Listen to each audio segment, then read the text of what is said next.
All right, it is good to see everybody, and looking forward to getting started. All right, checking my volume levels. Good. All right, so this is another lesson that is pre-recorded. So I'm going to invite you guys to be talking and commenting and interacting with each other as we go. But I myself recorded this lesson a few days ago, so I am not able to interact with you live as I normally would be. So probably means we'll get through the material a little bit quicker than normal, and that's okay. But just the same, I appreciate you being here. Glad to do this with you. This is the story of God's people. We're doing an overview of the entire Bible story. So if you've ever wondered how all these different books fit together, that's what I'm trying to show you. And we got started and we've looked at several sections, and looking forward to the one we have tonight, which is where Israel is going to be moving into having their own territory, not a fully established kingdom per se, but they're doing the grunt beginning work of getting that started. And so we'll be talking about that. We're here every Wednesday night at 7 p.m. on both Facebook Live and on YouTube. And today, this video should be showing as an instant premiere. So hopefully you're able to all watch it together in real time if you are tuning in. I would also mention, if you want a copy of the book, the pre-ordered books are available at the welcome desk on Sundays in our foyer. And other than that, you can order it from 21st Century Christian is the name of the publisher. Look for the Flex series, search for my name, Story of God's People, pretty easy to find. But anyway, well, we do have a few extra copies if you'd like to pick one up. Next week, we're going to look at chapter 5, which is the rise of kingship. That is a marked difference in the life of Israel. Today, we're looking more at the establishment of the kingdom. So specifically, Joshua's conquest and the judges' leadership.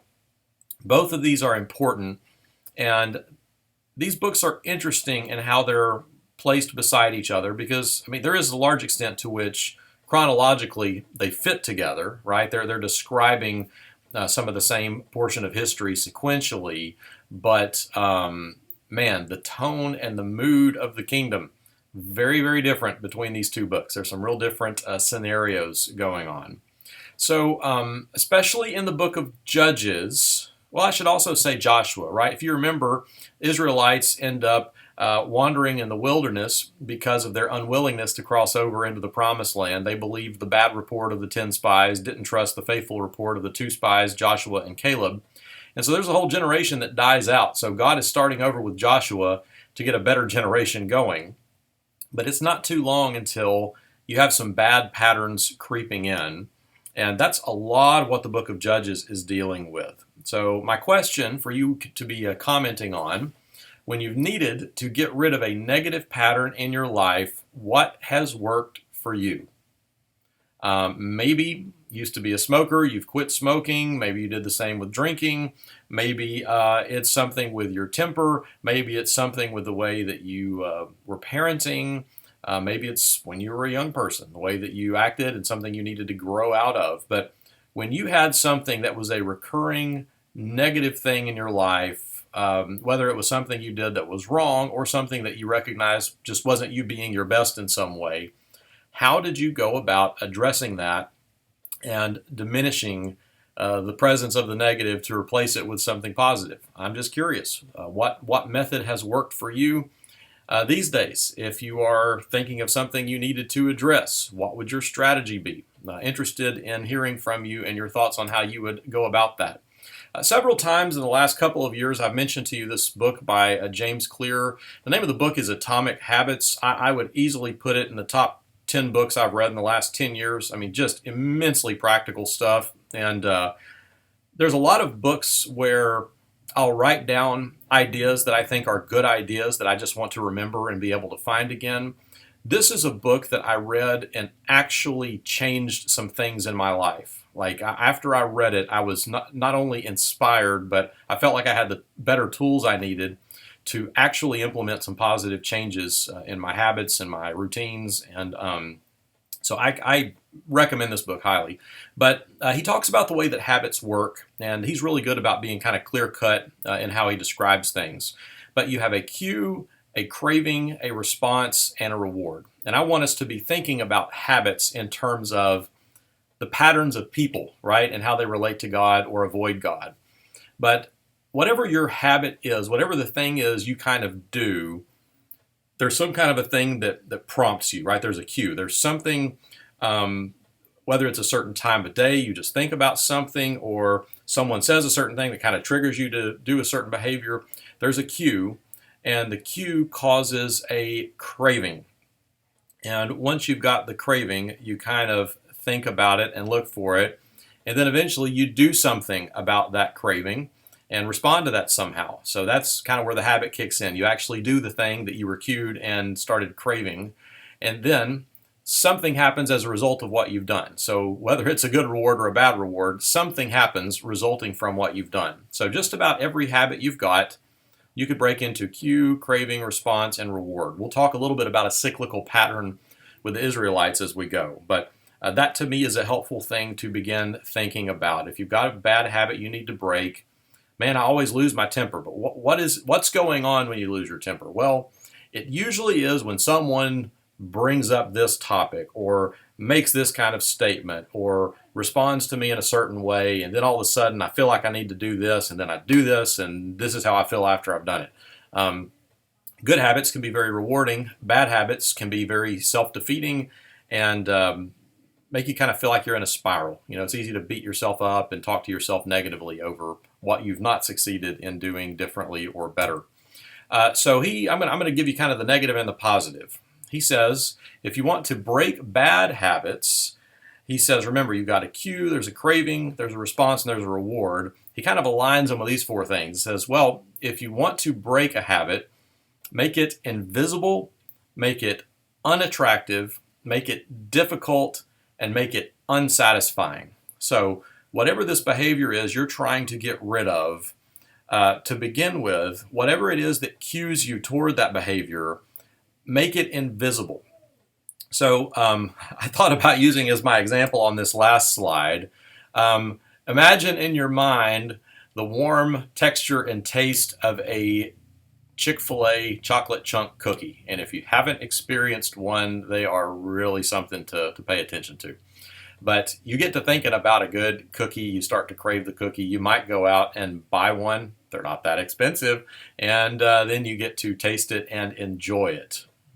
Also, you might be eating more sugar than you ought to be eating. You know, whether the reward is a good one or a bad one, I don't know. But the best thing to do, if your big weakness, like I have a weakness for chocolate chip cookies, the best thing to do is not to keep them close by. If you keep your favorite cookie in a box on your kitchen table right next to the seat where you eat, what are you going to end up eating probably every meal, right? Like it's there. So if you want to break a habit, the thing that cues you, make it invisible. Make it to where you'll never encounter it if you can at all avoid it. Make it unattractive. Involve something with it to where it'd be inconvenient and not something you want to fool with. Make it difficult. Make it unsatisfying.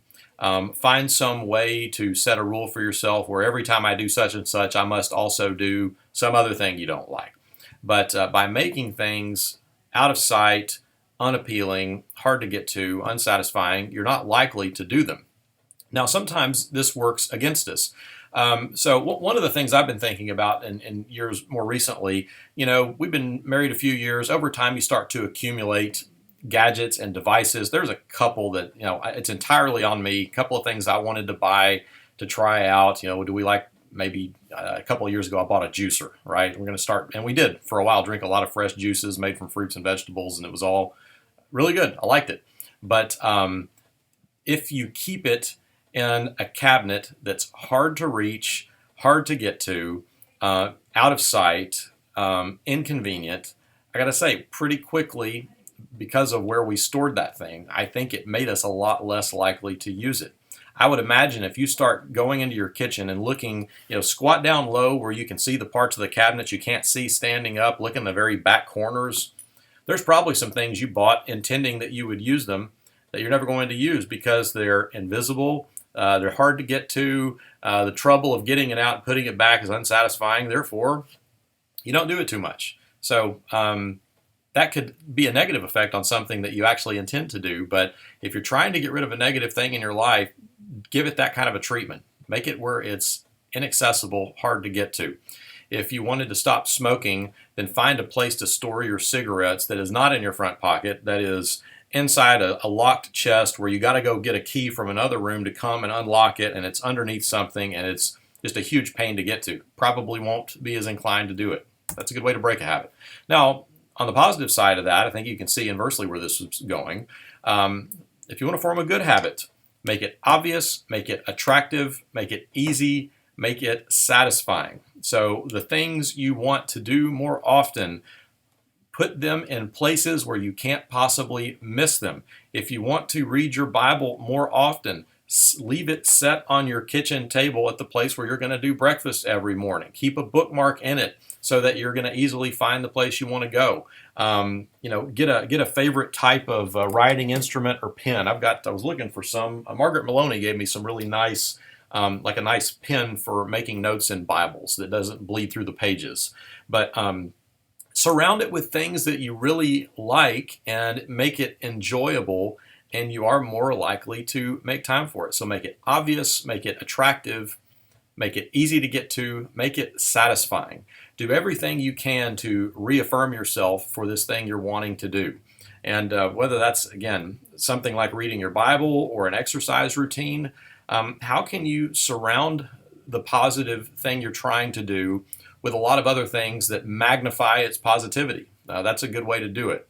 So again, just talking a little bit about habits and patterns and how they work, because it's not usually, for most of us in our spiritual walk, it's not usually the case that I'm going to go from being a devout Christian to an avowed opponent of Christianity overnight. I mean, I guess it can happen, but usually whether I'm becoming closer to God or further from God, these are things that happen small steps at a time, right? So it's a persistent behavior, and it's a persistent habit of being open to God and seeking God and walking with God and getting to know people who do the same things, as opposed to a persistent habit of avoiding God, not making time for prayer, not making time for church, not surrounding yourself with things that remind you of God, keeping God kind of out of sight and out of mind.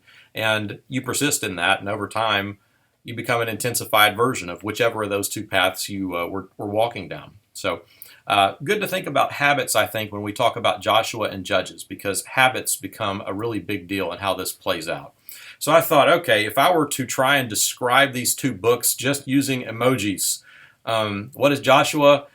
Joshua is a book of victories. Joshua is a book of someone who, he's just not afraid to throw down and take a stand and be who God wants him to be.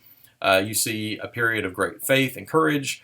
Judges, on the other hand, you have some judges who rise up, not all of whom are supremely moral. I mean, some of them are really good, but Samson, let's face it, he's interesting because he's like a superhero in terms of his strength, but Samson and his love life and all the complications he invites by being kind of double-minded in his dedication to God, I'll be a prophet of God, but I like the ladies. He is a good character, is very frustrating to study.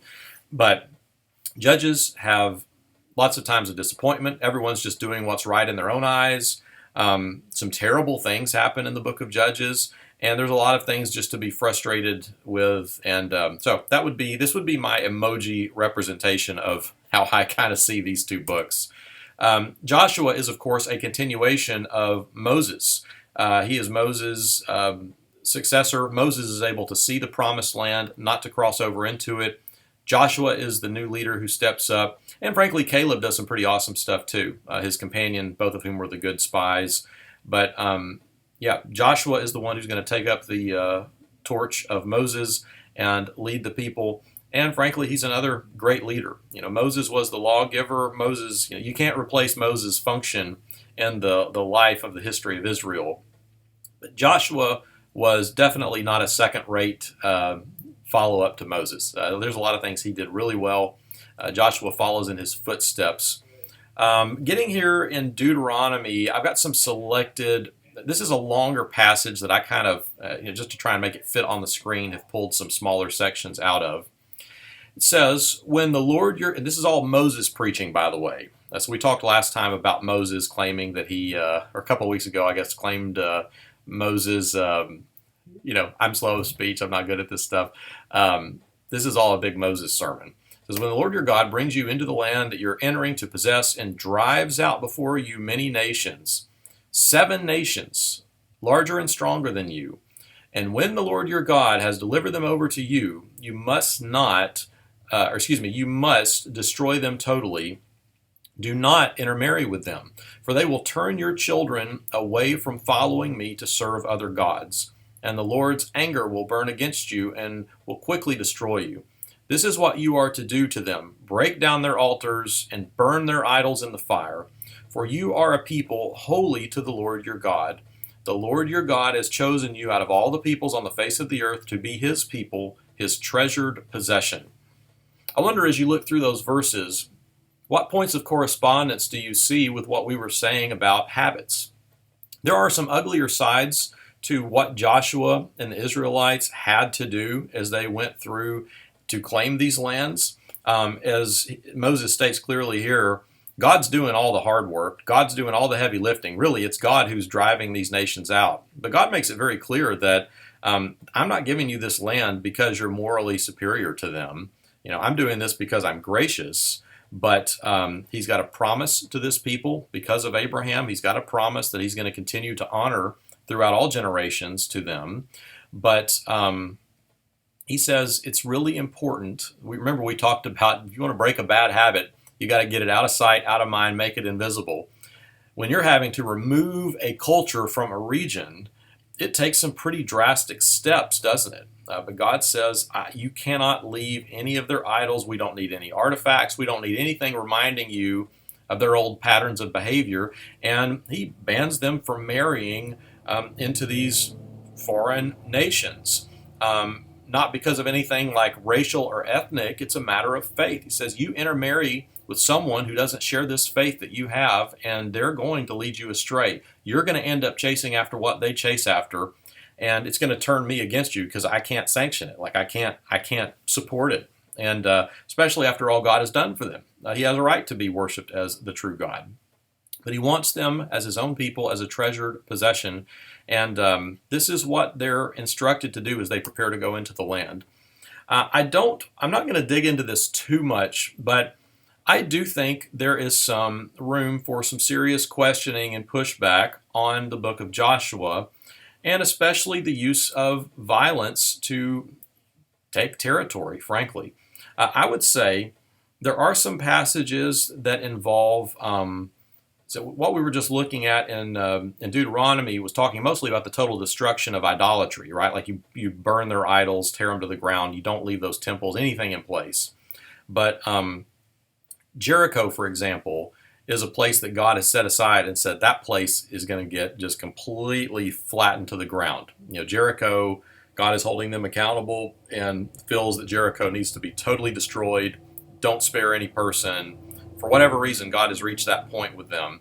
But total destruction, sometimes people read the description of how Jericho was to be handled and take that as a description of how Israel was always to wage warfare, as if every time they got in a fight with anyone, their objective is kill everyone, men, women, children, animals, take no prisoners, that kind of thing. There's a couple of special circumstances where God says that level of extremity is necessary in his eyes. I don't know that I'm completely ready to try and always justify the use of violence. However, to this question of how are you going to cleanse the land of idolatrous practices, knowing that, according to this biblical worldview, these endanger, the souls of everyone who come in contact with them. These hideous, horrendous, idolatrous practices that involve the worship of these awful deities, some of whom involve even things occasionally like child sacrifice. I mean, these are horrendous, horrendous religious views that in God's eyes definitely needed to be gone from the world and certainly from this area. If you're going to be my holy people who start this strong point of holiness from which, once again, getting back to the early Genesis stuff, I want you to be fruitful, multiply, and fill the earth with the love of God. How are you going to do that if you're surrounded by the influence of things that push you away from doing that? So if we're going to really establish a holy kingdom, a righteous kingdom that can embody the law that God has given through Moses, there's some pretty heavy-duty cleansing that's going to be necessary and uncomfortable. Again, there's more we could say about divinely sanctioned violence, and again, very, very few occasions where I think that would be God's method. But in this case, it was what God called for through Joshua as they began driving out people from the lands. And I would say more often that's a term. It's driving out, not utterly destroying. But yeah, God says this land's going to be ours. Sorry that you like it, but you're going to have to move on. I also do like those familiar passages in Joshua, such as Joshua 24:15, where he's saying, look, you guys, you can go after those old Egyptian gods if you want to. The ones that we were so anxious to get away from.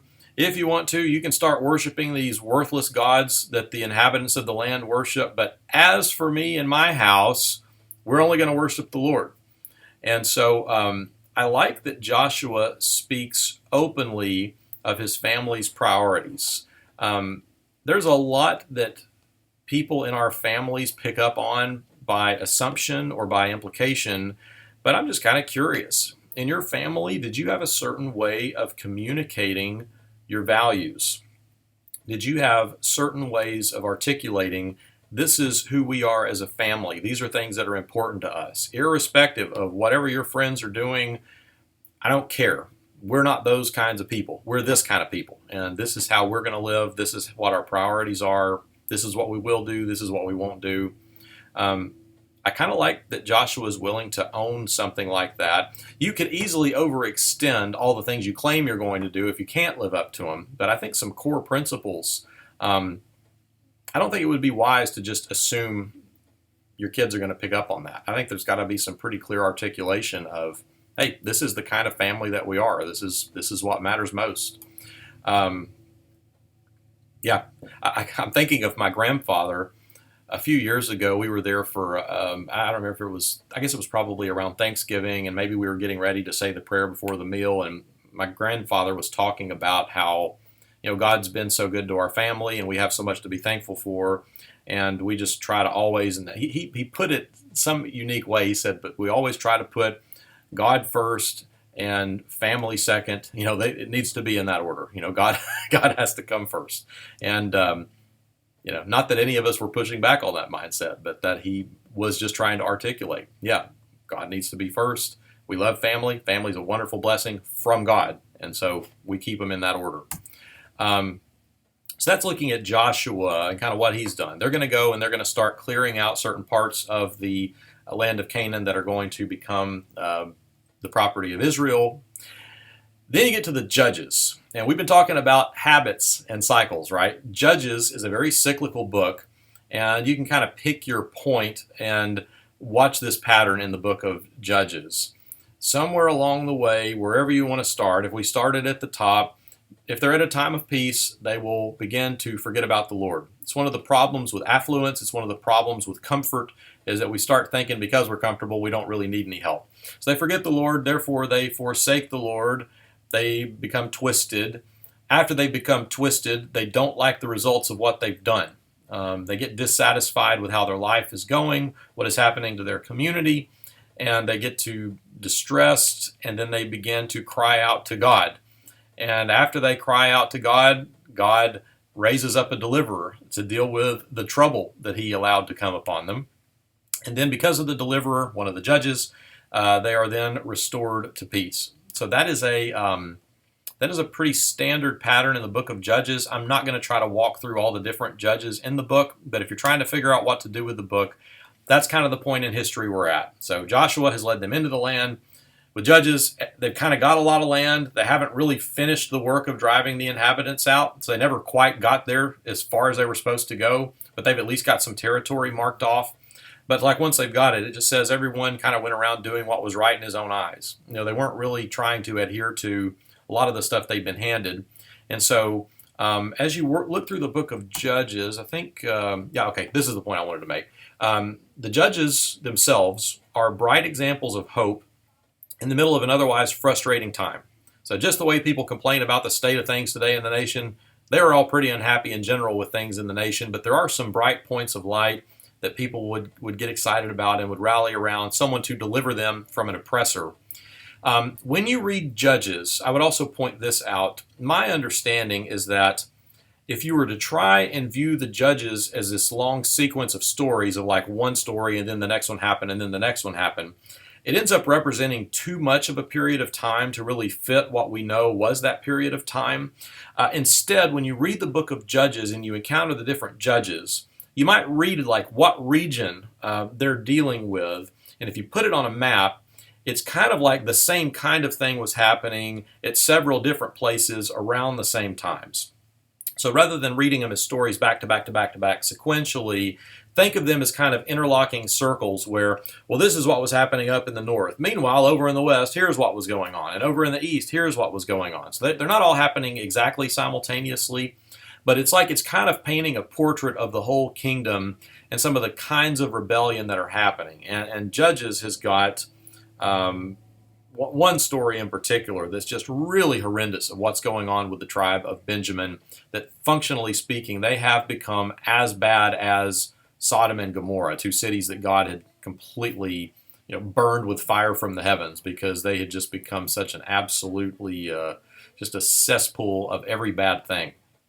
And you see the same behavior coming from the tribe of Benjamin, and it's a real wake-up call. That you get to that point in the cycle where you say, "Oh man, what have we done? We really need to change our ways." As I look at the problem with the Judges, it reminds me we like to think about sin as if it's like a personal transaction. Hey, I got some sins. I got some things that I do, but that's not really any of your business. It's no one else's business. That's just between me and God. I'm working on it, right? We get real defensive about it, and we want to be private about it. Problem is there's no such thing as a personal sin. Anything that you do that is an act of defiance toward God is going to move you to avoid God, to hide from God, and frankly, to influence the people in your family and immediate circles to do the same, because all of a sudden you've got a reason why you're being more closed off to God. So it's a contagious thing. One of the things that I walk away with from I guess about a year or two ago, I was doing a sermon series on, for lack of a easier term, atonement theories. We were talking about the meaning of the cross, and I fleshed out several different angles for how we can value what Jesus did on the cross. I think one of the big helpful things for me was the realization that rather than thinking of sin as like a transaction or a choice, it's better to think of sin like a cancer or a disease that's contagious. It helps us make sense of passages such as the one in Romans where we talk about us to some degree being affected by the sin of Adam. It's not the case that I, am responsible for the transaction in his ledger, which is how we typically think of sin. But it is the case that because sin entered the world and it's contagious, I'm still surrounded by it. I still struggle within my own nature to want to do the right things because I've got this sin sickness that's in all of us, right? We're all affected by it. Sin is a contagious thing. It is an influential thing. And again, it is never personal. There's a story in Joshua chapter 7, which is they end up going against this little town. They'd had a big victory, and then they end up going over to this little town called Ai. And when they go to fight Ai, they lose big time. And it was because a man named Achan, when God said, I want you to completely destroy Jericho and don't keep anything, well, he kept some plunder, had it there in his tent, and it was a source of public shame. He died by some really odd and uncomfortable means, but the sin of Achan led to the deaths of several people and affected the whole community of Israel, the whole nation of Israel. So sin is never just a personal thing. You can't say what I do is my business and you stay out of it. I mean, you can say that, but you're wrong. So we have to all work at personal holiness, at consistency in our walk, because for one, God deserves it as our deliverer, as the one who's freed us. But I have to recognize, just like you wouldn't want, a toxic gas loose in your house and not warn your family about it. Like if you're bringing toxicity into the lives of the people that you live with and work with and everything else, you got to own your part in that. Jesus has very harsh terms for anyone who causes a little one to stumble. He says it'd be better If you're going to cause a little one to sin and turn from me, it would be better for someone to tie a heavy rock around your neck and drop you off a cliff into a deep body of water. It's what Jesus himself said. We have to be very careful about our influence and the effects that we have on people. So here's a question I've got, and you don't have to comment here. You can comment here, but I'm just kind of curious. As you think about your own life and history, I would like to believe you probably have some cycles in your own family that are worth addressing in some way, positively or negatively. I would like to think that you've probably got some habits and some patterns that were handed to you that are wonderful, life-giving things, traditions worth keeping, something that helps to fill you up that you're proud of and you want to continue. Whatever those are, name those, claim those, do what it takes to make them, make it easy, make it obvious, make it satisfying, make it rewarding. Keep those things around. But what are the cycles that you said, this is a terrible thing, I can't believe this is part of my family's life? Have you ended up bringing that along with you to the next part of your life's journey? Have you ended up hanging on to those things you said, never will I ever do this to my own children or put my own family through this, only to discover that those old habits are pretty hard to kill, pretty hard to get rid of? So that would be my question for you as you think about your own life. And again, we don't get to just live in isolation, right? We're part of the people around us. So both our sin and our righteousness can have a contagious effect on the people we're with. So what are the things you ought to continue and keep with you? What are the things you ought to be getting rid of, leaving behind? And whether you comment here or you're just reflecting on it, do like Joshua and say, this is the kind of person I'm going to be. This is the kind of family we're going to be. And we're going to honor that commitment. And let's talk as a family about what that's going to look like. I think that's worth doing. Jesus speaks very strongly of what to do with whatever is causing sin in your life. This is where he uses that eye gouging language. If you're sinning with your eye, gouge it out. If you're sinning with your hand, chop it off. And boy, that's some striking stuff to have to deal with. Jesus is one of those guys where I want to say, I don't think he means it literally, but he's just edgy enough to where you have to wonder exactly what he's getting at. But I wonder for us, what would it look like to take that seriously? The thing that's causing us to rebel against God, the thing that's becoming a stumbling block for us, what if we took Jesus seriously and really made an effort to remove that from our habits and our routines, to get it out of sight and out of mind, and to do whatever it takes to leave it behind us? I think we have to take Jesus seriously if we're going to claim we really believe him. So, all right. As always, I'm glad to have you connect with us using the Church Center app.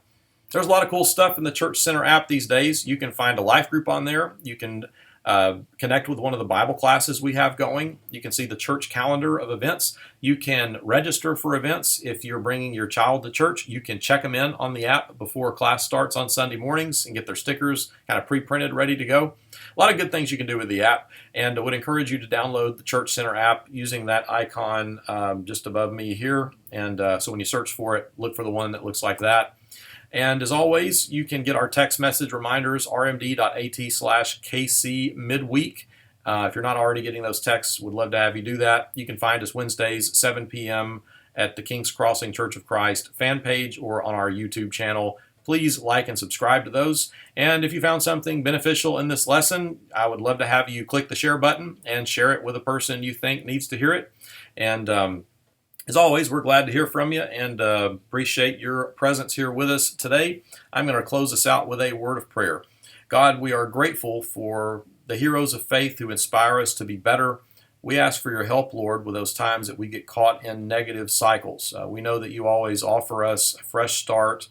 There's always hope for us, no matter how old we are, no matter where we are. So help us to lean into hope and to believe the things that you've promised us, because we can see, Lord, that over many generations you've always kept your promises. Thank you for our time together tonight. Please bless us as we go forward. All these things I pray in Jesus' name. Amen.